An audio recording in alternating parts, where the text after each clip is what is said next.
চলি আছে উচ্ছেদ আৰু উচ্ছেদৰ মাজতে বেদখলকাৰী কান্দোনত ভাগি পৰিছে উল্লেখ কৰিছে যে আমাৰ ভুল নাই আমাৰ ককা আজু ককা এই স্থানতে আছিল এই প্ৰান্ততে বছৰ বছৰ ধৰি আছিল 100 বছৰ পাৰ হৈ গল আমাৰ পৰিয়াল ইয়াতে বাস কৰা ককা আজু ককাই ভুল কৰিছিল কিন্তু শাস্তি আমাক কিয় দিছে কষ্টৰে পঢ়িছিলো কষ্টৰে ঘৰ নিৰ্মাণ কৰিছিলো কিন্তু শাস্তি আমাক কিয় দিছে আজু ককাহতে ইয়াত আছিল এই মুহূৰ্ত লৈ অহাৰ চেষ্টা কৰিছো কান্দোনত ভাগি পৰিছে বেদখলকাৰী ভুল আমি কৰা নাই বাৰে বাৰে কৈছে ভুল আজু ককাই কৰিছিল কিন্তু শাস্তি আমাক কিয় দিছে 100 বছৰৰ অধিক হল আমাৰ পৰিয়াল এই স্থানত থকা ভুল আমি কৰা নাই ভুল কৰিছে যদি আমাৰ ককাই কৰিছে আমাৰ আজু ককাই কৰিছে ককা আজু ককাৰ বাবে আজি আমাৰ এই দুৰৱস্থাৰ সৃষ্টি হৈছে চৰকাৰে আমাক শাস্তি কিয় দিছে ককা আজু ককাই ভুল কৰিছে কিন্তু তাৰ শাস্তি আমাক কিয় দিছে বহুত কষ্টৰে আৰু বহু কষ্টৰে ধন ঘটি ঘৰ নিৰ্মাণ কৰিছিলো মোৰ ভাতৃ ভগ্নীক মই পঢ়ুৱাইছিলো মই নিজে পঢ়িছিলো কষ্ট কৰি ইনকাম সাৰ্টিফিকেট উলিয়াই ফ্ৰী এডমিশনো লৈছিলো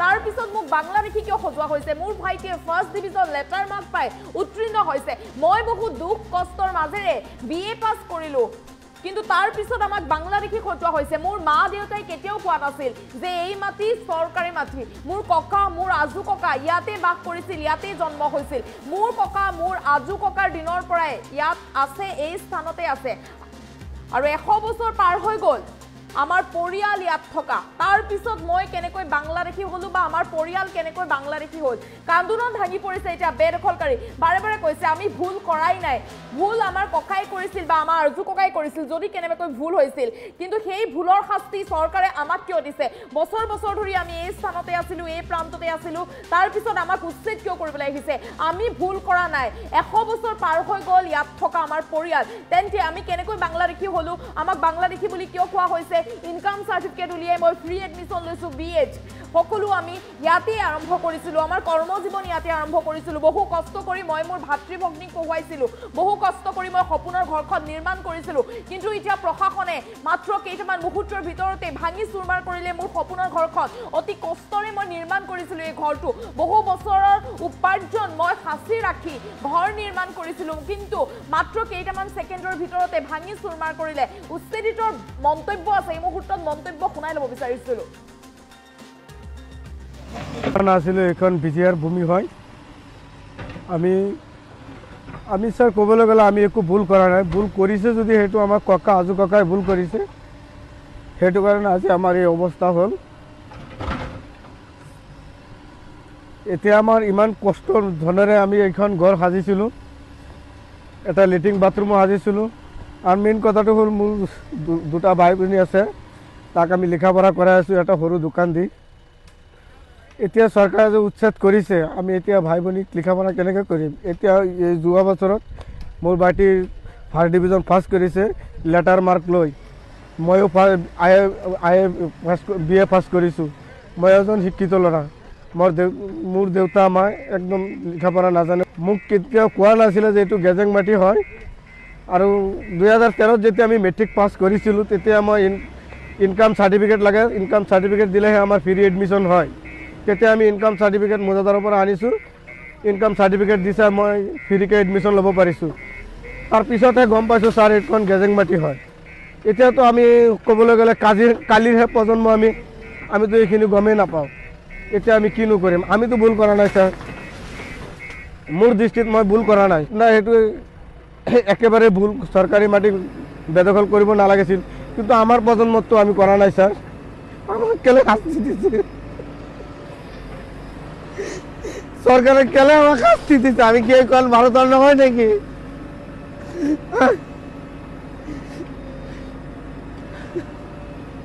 ইমান কষ্টৰ ধনেৰে মই ঘৰখন সাজিছোঁ এইখন বাথৰুম চাওক এইখন বাথৰুম মই বনাইছোঁ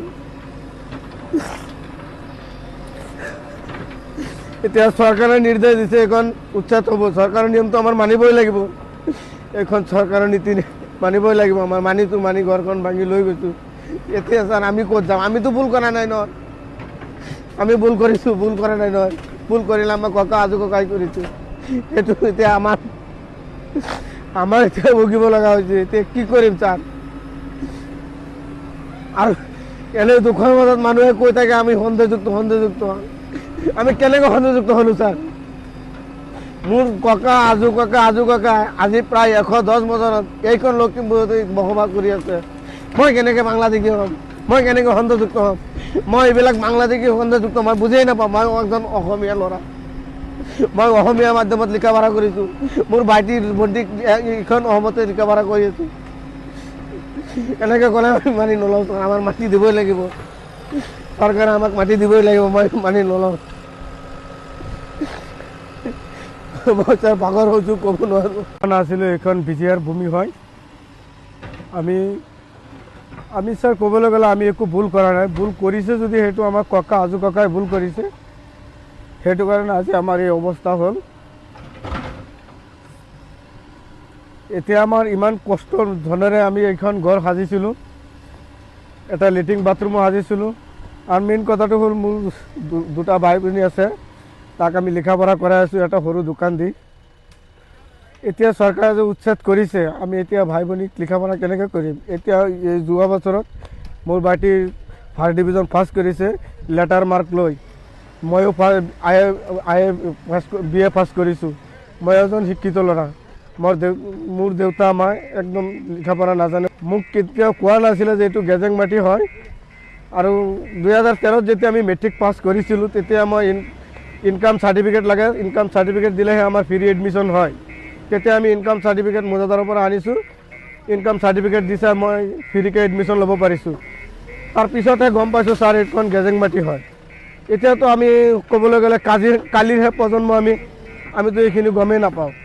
এতিয়া আমি কিনো কৰিম? আমিতো ভুল কৰা নাই ছাৰ, মোৰ দৃষ্টিত মই ভুল কৰা নাই।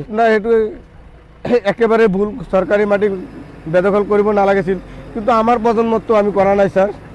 আমাক কেলে শাস্তি দিছে চৰকাৰে? কেলে আমাক শাস্তি দিছে? আমি কি এইখন ভাৰতৰ নহয় নেকি?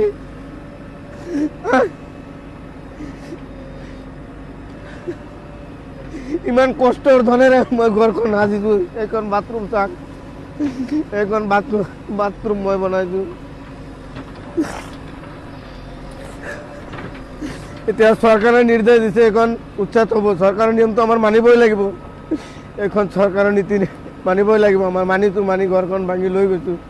এতিয়া ছাৰ আমি ক'ত যাম? আমিতো ভুল কৰা নাই নহয়। আমি ভুল কৰিছোঁ, ভুল কৰা নাই নহয়। ভুল কৰিলে আমাৰ ককা আজু ককাই কৰিছোঁ।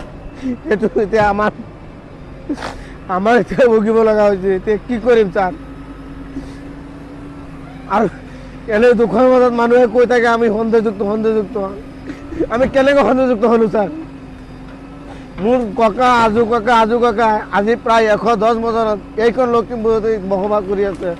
মই কেনেকৈ বাংলাদেশী হ'ম, মই কেনেকৈ সন্তযুক্ত হ'ম? মই এইবিলাক বাংলাদেশী সন্তযুক্ত মই বুজিয়ে নাপাওঁ। মই একজন অসমীয়া ল'ৰা, মই অসমীয়া মাধ্যমত লিখা পঢ়া কৰিছোঁ। মোৰ ভাইটিৰ ভণ্টিক এইখন অসমতে লিখা পঢ়া কৰি আছোঁ। এনেকৈ ক'লে আমি মানি নলওঁ। আমাৰ মাটি দিবই লাগিব, চৰকাৰে আমাক মাটি দিবই লাগিব। মই মানি নলওঁ। মই ছাৰ ভাগৰ হৈছোঁ, ক'ব নোৱাৰোঁ। আছিলোঁ এইখন বিজিয়াৰ ভূমি হয়।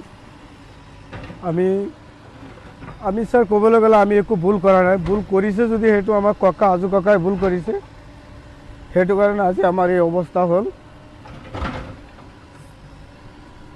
এতিয়া আমাৰ ইমান কষ্টৰ ধনেৰে আমি এইখন ঘৰ সাজিছিলোঁ, এটা লেট্ৰিন বাথৰুমো সাজিছিলোঁ। আৰু মেইন কথাটো হ'ল মোৰ দুটা ভাই ভনী আছে, তাক আমি লিখা পঢ়া কৰাই আছোঁ এটা সৰু দোকান দি। এতিয়া চৰকাৰে যে উচ্ছেদ কৰিছে, আমি এতিয়া ভাই ভনীক লিখা পঢ়া কেনেকৈ কৰিম? এতিয়া এই যোৱা বছৰত মোৰ ভাইটিৰ ফাৰ্ষ্ট ডিভিজন ফাৰ্ষ্ট কৰিছে লেটাৰ মাৰ্ক লৈ। ময়ো BA ফাৰ্ষ্ট কৰিছোঁ। মই এজন শিক্ষিত ল'ৰা। মোৰ দেউতা আমাৰ একদম লিখা পঢ়া নাজানে। মোক কেতিয়াও কোৱা নাছিলে যে এইটো গেজেং মাটি হয়। আৰু 2013 যেতিয়া আমি মেট্ৰিক পাছ কৰিছিলোঁ, তেতিয়া মই ইনকাম চাৰ্টিফিকেট লাগে। ইনকাম চাৰ্টিফিকেট দিলেহে আমাৰ ফ্ৰী এডমিশ্যন হয়। তেতিয়া আমি ইনকাম চাৰ্টিফিকেট মোজাদাৰৰ পৰা আনিছোঁ। ইনকাম চাৰ্টিফিকেট দিছে, মই ফ্ৰীকৈ এডমিশ্যন ল'ব পাৰিছোঁ। তাৰপিছতহে গম পাইছোঁ ছাৰ এইখন গেজেং মাটি হয়। এতিয়াতো আমি ক'বলৈ গ'লে কালিৰহে প্ৰজন্ম। আমিতো এইখিনি গমেই নাপাওঁ। এতিয়া আমি কিনো কৰিম? আমিতো ভুল কৰা নাই ছাৰ, মোৰ দৃষ্টিত মই ভুল কৰা নাই। সেইটো একেবাৰে ভুল। চৰকাৰী মাটি বেদখল কৰিব নালাগিছিল, কিন্তু আমাৰ প্ৰজন্মততো আমি কৰা নাই ছাৰ। আমাক কেলে শাস্তি দিছে?